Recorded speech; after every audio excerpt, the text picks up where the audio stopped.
Hello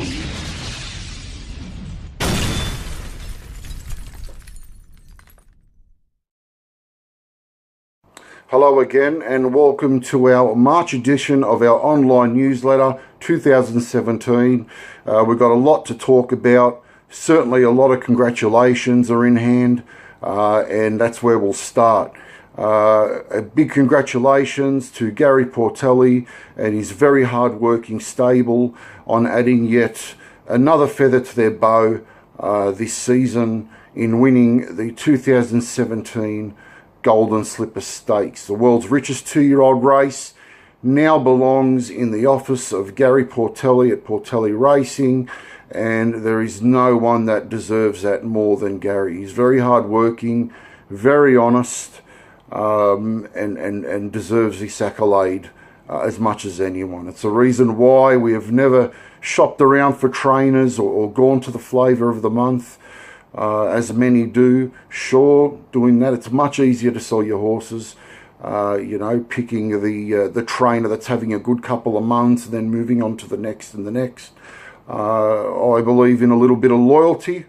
I'm a little old-fashioned in that way, but in saying that, Gary's always had it in him. He's always won good races. It's just that this season has been a standout, I believe. This is his biggest season to date. He's won the Manicato with Rebel Dane.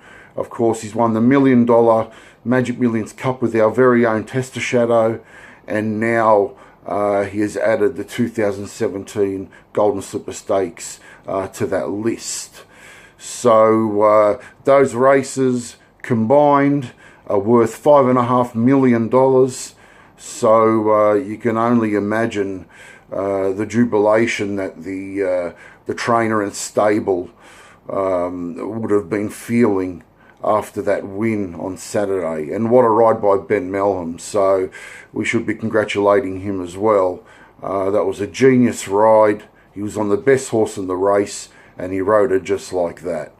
For Gary to get the absolute best out of this horse, obviously he saw what he had, and obviously got the best out of her, and that shows in the results. So we can only again offer our congratulations, and I'm sure that we're going to see a lot more from the stable.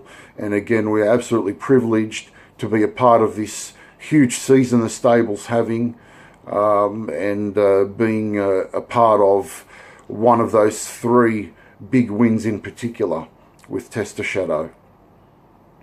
Speaking of Gary, as many of you know, we do have a selection process where we adhere to.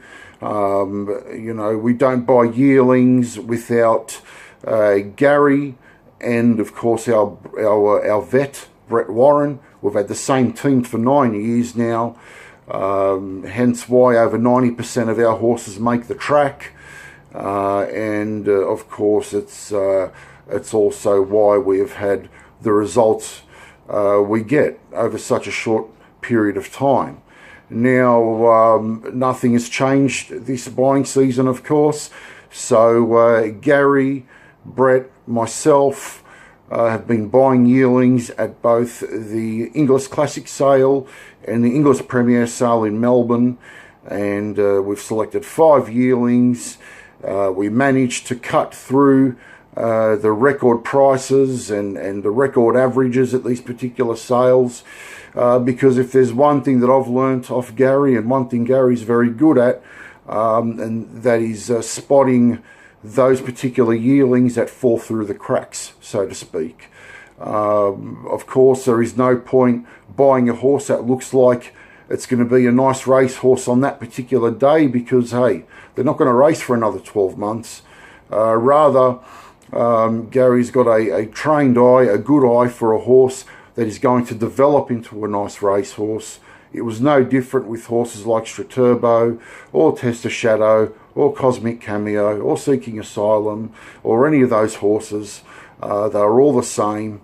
They were all purchased for modest amounts of money, and they were all horses that eventually developed into the racehorses they became, as opposed to looking like they were ready to put have a saddle put on their back on the day at the sale. People do pay by the pound for yearlings. That's something I'll never understand, but of course each to their own. Everyone's got their own way, and of course everyone has had their own little bits of success and successful ways of buying that they adhere to. So, but moving on, I'll play a collage or a little collection of video footage on some of these yearlings, and as the months go on, we will review one yearling every newsletter in detail. But look, I've got to say thanks for the response. We have never had in all our years such a large response with regards to new yearlings. I don't know if it's a variety we have this year, or it's attributed to some of our results and the results of the stable, but it's been fantastic.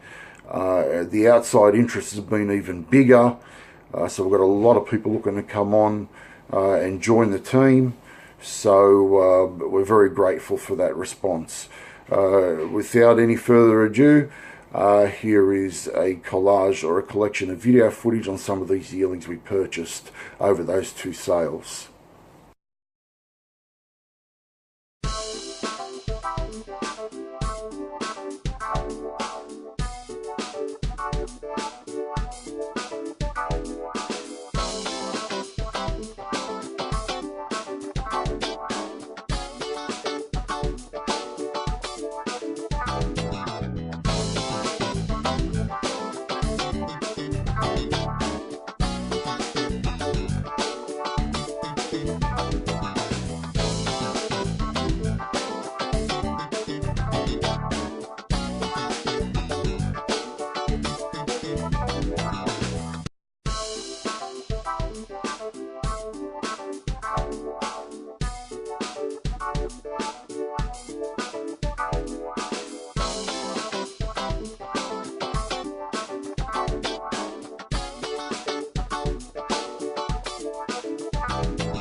So there you have it. You would have seen a Testarossa colt, a Fastnet Rock filly, an I'm Invincible filly, all purchased from the Classic sale, and of course from the Premier sale, a Medaglia d'Oro filly, and to finish off a Piero colt, who's quite a nice colt, certainly got a stallion's pedigree, and to me he looks like he can be anything, that particular horse.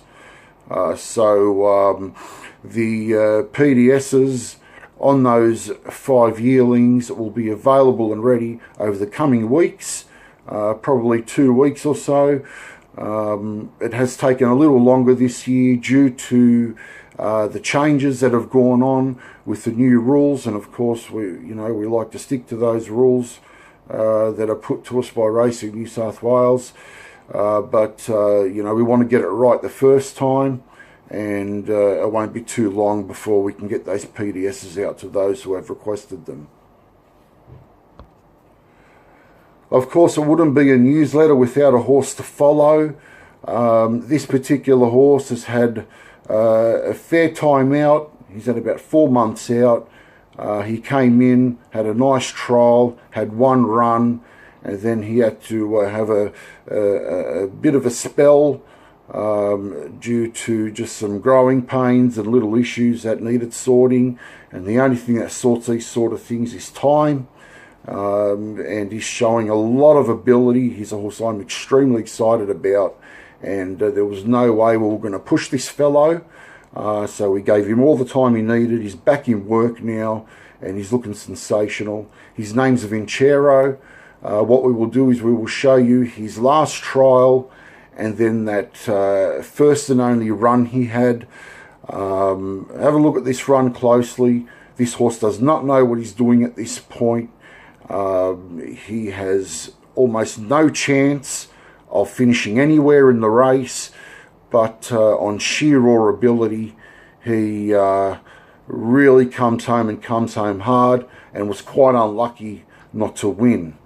So the feedback we received from Jason Collette after that race was simply that we have a real horse here. So we'll play those replays for you. Have a look. Vincero, he's by Stratum, he's a gelding out of an international Group 1 winning mare. Wasn't an expensive horse, just like the rest of our horses. I believe he was only a $60,000 purchase. So hopefully he will be the next flag bearer for Elite Thoroughbreds. Here are the replays. Command Presence was a little bit tardy out. Showing speed was Vincero from the rails, and it goes through to take up the running. Vincero the leader by 1 length now on Relaxed in second spot. Behind those was Demolition, and Command Presence is back last of the 4. Making tracks up towards the home turn, and with 400 metres left to run, it's Vincero the pilot, leading here by a half length. On Relaxed second, Demolition comes out wide to start a run, and Command Presence back last. 200 to go. Vincero just ridden along here and gave a kick. Is 2 in front of Demolition and Relaxed toward the inside, but with 50 left to run, it's Vincero in front. And off the inside, Road to Sundown was slow to move. Semi Doubt got out well, showing speed on its inside as Zizou Supreme. Alpine Explorer is next, and then followed by Cannot Be Serious. It settles down fourth, just tucked in behind the speed with Road to Sundown. Seriously Happy's a little wide, but with cover. And Vincero went back to the tail end. Zizou Supreme narrowly by ahead. The middle Semi Doubt, Alpine Explorer 3 wide. Road to Sundown fourth, the inside. Fifth in the middle, Cannot Be Serious. Seriously Happy next, 3 wide with that cart home. And a length and a half to Vincero. Top of the straight, Zizou Supreme joined by Semi Doubt. Now Cannot Be Serious trying to get into the clear, and did so now. Road to Sundown back to the fences running on. Semi Doubt no good thing. Road to Sundown the fence, and Cannot Be Serious starting to rip out wider. Cannot Be Serious moved up, hit the front from Semi Doubt. They'll land good bets here. Cannot Be Serious did it with the ears pricked in the end, won it by a long neck. Semi Doubt second, and third in perhaps Vincero, a bit of an eye catcher from the back from Road to Sundown. So there you have it, Vincero. Make sure you follow him. It won't be too long before he begins to trial and heads to the races. He's ticking over nicely. And as I said, both the stable and myself are very excited about his prospects. Now, moving on, we are looking at having an open day, hopefully the end of next month. It's been difficult to pin a day down due to the weather we've had. The weather's been extreme at the best of times. But once this weather sort of settles down and we know where we stand, we're going to lock in a day. We'll get the new yearlings down there, of course, the babies, the 2-year-olds. We'll try and get all them down there. I gather most of them will be in work at that point in time anyway. So if you haven't been to an open day before, it's a fantastic day out. You know, we put on a bit of food, some beverages, something to do for the children if you like to bring them, and of course you are also more than welcome and encouraged to bring family, friends and anyone else you know that are interested in horses. If you love your horses, there is no better way to spend your Sunday than at a stable among the animals. You know, Gary is very comprehensive with the way he speaks about these horses one at a time. He's very detailed and it's quite interesting. You certainly learn a lot. So once we confirm a day, of course we'll feature that. We'll feature those details on our website, on our social media, and on our upcoming newsletter. Hopefully we can lock in a day over the coming weeks. That's all I've got time for today. Hope you enjoyed the newsletter, and we'll see you again next month.